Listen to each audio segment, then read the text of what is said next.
Good evening, শুভ সন্ধ্যা। প্রিয় দর্শক বন্ধুরা, তোমাদেরকে একটা সুখবর দিই।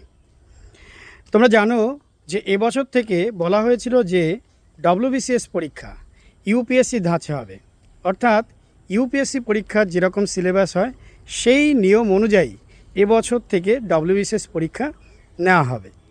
তো সেই জন্য ছেলেমেয়েরা একটু চিন্তিত ছিল যে ডব্লিউবিসিএস পরীক্ষার জন্য তো আমরা কোনো দিন এভাবে প্রিপারেশান নেইনি, যেভাবে সিলেবাসটা তৈরি করা হচ্ছে ইউপিএসসি ধাঁচে। তাহলে কি করে হবে? তাহলে তো আমরা সময় পাচ্ছি না। তাহলে এবছরের পরীক্ষাটা কিভাবে দেব, আমরা ভালোভাবে কি করে দেব? তো তাদের জন্যই সুখবর যে এবছর ডব্লিউবিসিএস কিন্তু ইউপিএসসি ধাঁচে যেটা হওয়ার কথা ছিল সেটা হচ্ছে না।